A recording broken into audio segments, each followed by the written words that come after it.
Welcome back to episode 3 of Peaches and Cream. Oh my gosh. Yeah, no, that's true. Weed out anybody who is for you and who is not for you. But I think like the power of discernment is so real. I can really just tell, like, and even in that, I've had circumstances where I feel like I've had a friend who really isn't that happy for me, you know? And I've addressed it with them.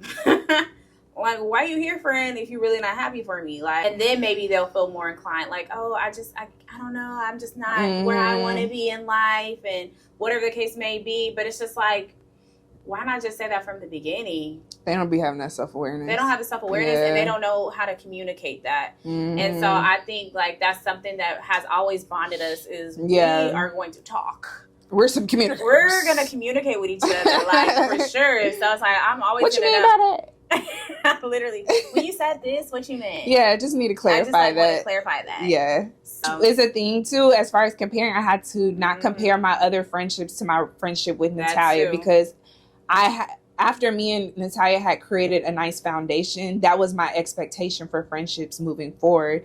And everyone doesn't have that in their, that's not how they communicate, or they don't come from similar backgrounds. Me and Natalia happen to have a lot of like sisterhood and women within our family. Like, that's what we grew up witnessing it. So it came very natural to us. That's not everyone's story. So sometimes you do have to initiate those conversations and let people know, like, hey, I'm more of a direct, straightforward person. Like, if I'm doing something that bothers you, it's not gonna hurt my feelings. Just let me know, versus you talking about it to other people, or, you know, just like being around me and acting weird because you don't want to actually say what it is that's bothering you. Like, let's just talk about it and move forward. It's not that deep. It's really not. It's not that deep. So how do you feel, like, as far as society goes, like the way that they compare certain people, like, oh, is this better than this? Like what we were talking about in the beginning, like, oh, is the natural better than the enhancements? Is the kids versus no kids? Like, how do you navigate that in your personal life? Like, do you ever feel like victimized? Like, dang, I'm on the other end of the spectrum. So like, how do I like channel my security within myself so that I don't get caught up in the wrath? I think it started young with me growing up in the church a lot, and like me trying to like discover my own like identity outside of church things. That's when I first really noticed it, because a lot of the stuff that I naturally enjoyed doing the church set was bad. And it's like, but I just have so much fun. Like, it feels so good to me. I love it. So I think that's kind of where it first started, and me kind of trying to find my own personal relationship with God and understanding, like, but God still loves me. God still accepts me. I'm still receiving favor over my life. Blessings are still happening. So clearly, like, what they're telling me within this church religious realm, I don't think there's as much truth to it, you know, as I thought. And I also think too, I think me having a military background and growing up in like another country and stuff, some stuff I can tell is just American. Like, it's just American culture, because a lot of those things you don't see, like, it's not a thing overseas per se, or in other cultures. So I think that's the part that I feel like I have to be like intentional about, as far as like guarding my mind and what I allow. So I am very particular about what I follow on social media. What am I viewing? What am I pouring into my spirit? What type of music am I listening to? If I notice that I'm like more, I don't have nothing wrong with a little Sexy Red and but I know I can't listen to that every day, because then that's the type of time I'm gonna be on.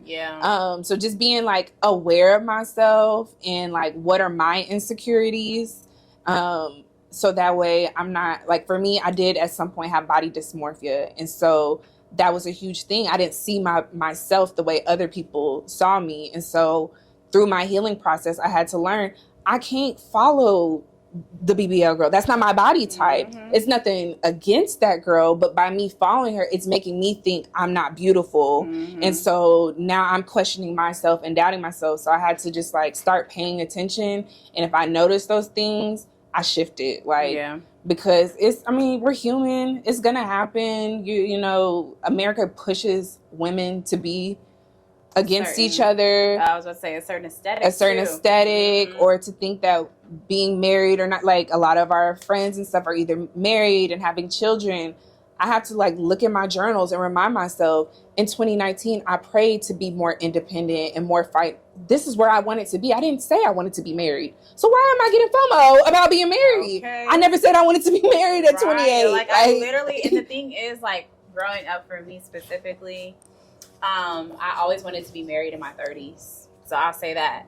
I'm still in my 20s. Granted, I'm on my last leg, but I'm still in my 20s. Yeah. And so it's just like, when I look at people, because I don't know what it was for probably like, I say 6 months. 6 months on my timeline, it was nothing but like people getting married. Mm-hmm. Like whether it was people I knew, didn't know, it was just like, that's the content that they were showing me. And I started to question myself, like, am I not worthy of love? Am I not worthy of a husband? Like, I'm trying to be the Ashanti to Nelly. Like, that's the type of vibe. Like, why am I not there yet? Yeah. And so that is something that has helped me tremendously, is being very intentional about who I follow. Like, I cannot just follow anybody. I actually find women who have a similar body type to me. So that way, like, when it's time to dress too, like, I'm only seeing it on a body type that looks like mine. Whereas I will say, like, in my early 20s, I was following, like, nothing but, like, I don't even want to use the word Instagram models. I'll just say, like, women who don't have the body type of myself.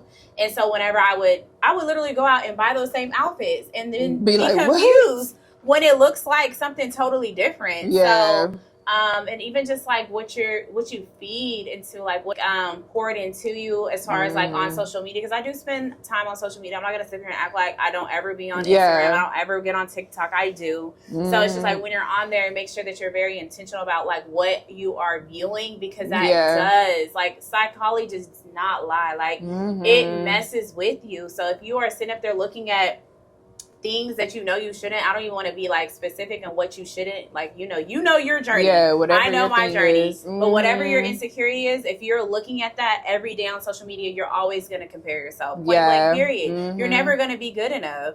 And so I had to like learn that for myself. And so now, like, I have like a whole mixture of just things that I love, that I follow. And even within that, I'm still trying to like navigate, like, oh, let me be even more specific on who I follow, because I don't even want to see certain things. People that I know, I had to unfollow them too, because it's just like, your content doesn't align. I'm sorry. Like, I don't have interest, or it makes me feel some type of way. So I need to unfollow you as well. Yeah, very true. Very true. That's self-awareness. I think we keep saying that throughout. That's the biggest thing. Like, you have to be aware of yourself, because you're a human. It's natural to have things, insecurities, or whatever the case may be. And so you just want to be careful about what you're pouring into it. Even going beyond that, like, who are you choosing to hold conversations with? Like, when I knew that I wanted to come to DC and I wanted to accomplish everything, and even like us doing this, I had to start shifting my conversation. So it had to go from us being on the phone for 2 hours talking about boys and what this girl is wearing and what did you see they was in this section, to like, how do you start an LLC? How do you, get in contact with the engineer? And it's still a gradual shift that's happening, but I had to recognize, like, girl, you're spending hours gossiping about other people. Yeah, conversation has to change. Your conversation has to change. Like, now I enjoy listening to podcasts, reading books, talking, and I've now since attracted those type of individuals who enjoy having those conversations and could care less about what other people like. It's just not a thing. Yeah, they say that that's the difference between somebody who really is like established and secure in themselves. They talk about ideas, their mindset. Those are the type of conversations they have. Whereas people who are maybe less secure in themselves, they're going to be talking about other people. They're going to be gossiping. Like, they're talking about sections, just very like worldly things. And I feel like as I've gotten older, I I don't care to talk about that kind of stuff. Now, I might dibble and dabble, but for the most part, like, I just care to talk about more things of significance. So I'm a business owner. Like, I like to tap in with other business owners. How can we connect? Like, what are you doing over at your, place of establishment that's helping you elevate? Like, what can I learn from you? Like, I feel like I'm always a student. That's really how I try to operate my life, is always by being a student. And what can I learn from somebody else rather than like comparing myself to them, especially if you admire somebody. Never compare yourself to that person. Ask them how they got to where they wanted to be. Learn from them. Maybe one day you could be in the same like caliber or bracket as them. But I think that's something that I had to learn for myself, because I would like be like, dang, like, especially somebody had told this to me. They were like, sometimes people envy other people, especially when you're from the same area, because it's like, how did you get to where you were? And we came from the same place. Prophetess Boosie. That's who said that. Boosie Badass? Boosie Badass said that. He said that on... I heard that on YF and Lucci's album. Something, yeah. I've heard it, but it really resonated. Prophetess Boosie Badass.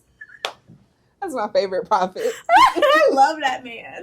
Shout out to Boosie. Yeah. But yeah, no, it's so true, because it's just, when you sit and you think about it, it's like, oh man, like you can really like, once you change that mindset, y'all, it is a powerful thing. Yeah, absolutely. Like when I got out of the spirit of like comparison, the spirit of like, I mean, I've had a lot of spirits on me, but like,